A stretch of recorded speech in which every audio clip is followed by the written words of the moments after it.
Well, so on May 26th, 1907, John Wayne was born in this house. But he was born in 1907 in this very house. And in those days, having a home birth wasn't really anything unusual, especially in a more rural area like this, because there weren't any hospitals here. But what was unusual is this picture here is the doctor who delivered him, Dr. Jesse Smith. And have a female doctor in 1907, that was unusual.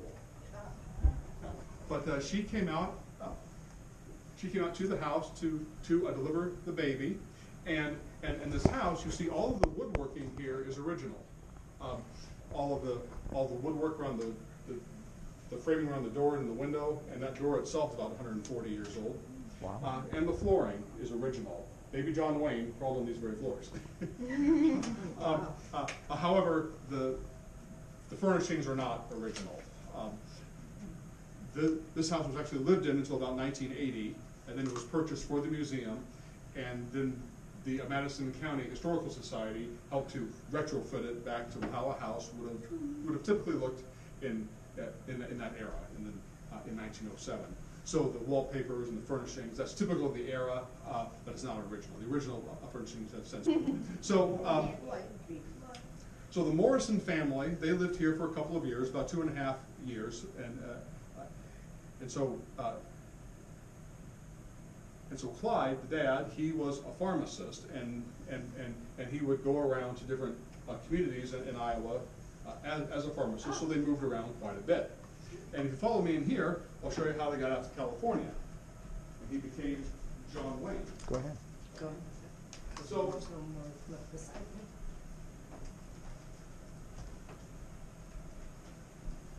Go ahead. After you.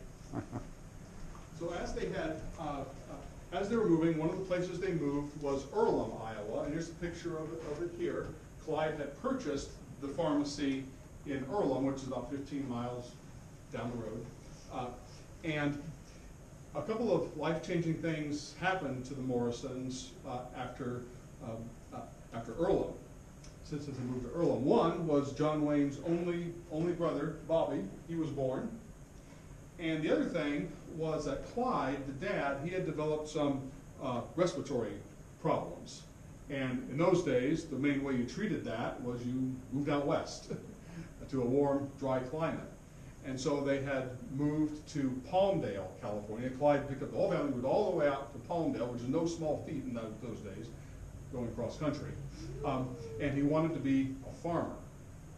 Well, as you can see from the picture, it's a warm, dry climate, but Palmdale is the Mojave Desert, basically. And do you think that crops grow very well in the desert? No. No, they don't. No. They grow much better in Iowa. Why are you making me answer the question? Oh, sorry. Why can't you ask someone else? Okay, I'll ask somebody. Go sit on the furniture. Okay, so anyway, so after a couple of years of failed crops, Clyde went back to being a pharmacist, and he moved the family again to Glendale, California, and that's really where John Wayne grew up. That's where he went to high school and such, and developed his. Anyway, the picture here, this is Clyde, the dad, and this is Mary, his mom. There's brother Bobby. There's John Wayne. And does anybody know the name of the dog? I think it's Rosie. That's a good name, but I know that's not his name. His name, the dog's name, was Duke. Duke. It was Duke. That's kind of funny. Yeah, well, you know. I don't laugh that much. Well, you know, Duke, he would follow John Wayne back and forth to school, and John Wayne at the time, you know, his name was Marion. He didn't like to call himself Marion. He didn't like to say his name out loud because that could lead to fights. And so as they go by the fire station, the firemen, they didn't know his name, but they knew the dog's name was Duke. So they just called him Big Duke and Little Duke.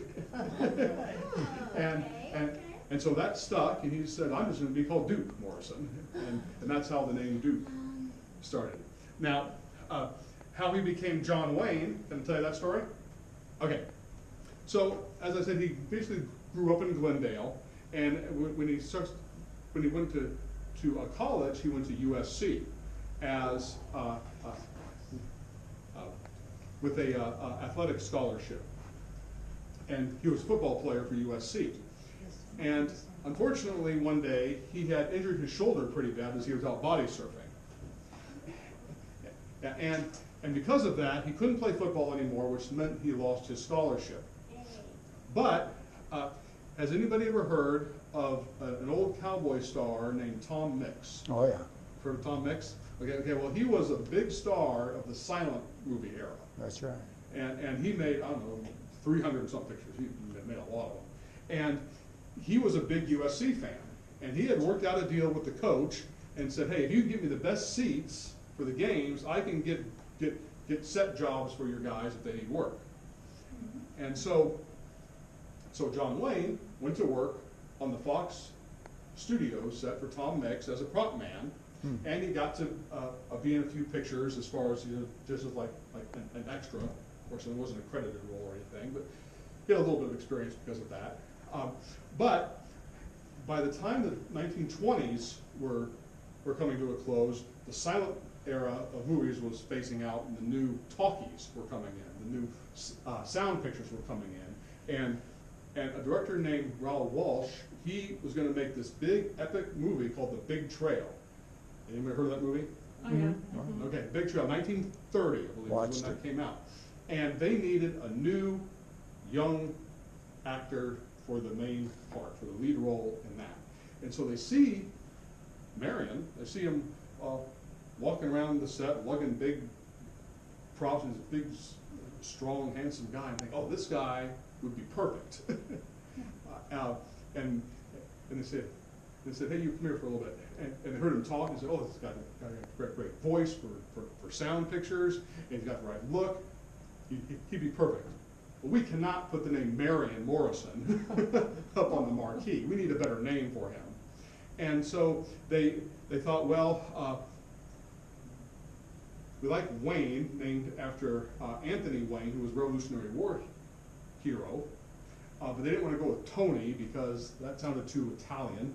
They wanted a good, strong American name. So they said, well, how about John?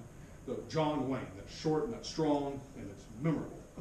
And he says, I don't care what you call me as long as you pay me. And so The Big Trail was the movie where he was first billed as John Wayne, and he had the lead role there, and that's how the name came about. And of course, that's how we know him for the rest of his life. So his first movie, he was the lead role. That was the first lead role he had. Yes. However, he did not become really a star until about 9-10 years later with the movie Stagecoach. It's a John Ford picture. So as you're looking around, feel free to take pictures and read everything and look at all the pictures, ask questions. I'm here for you. Oh, and in this room over here, you'll see a picture of the 1907. Just a second, JC. There's a picture of the 1907 Winterset newspaper with his birth announcement. When you read that, you'll see why it was good that the doctor was here for that. So again, feel free to look around and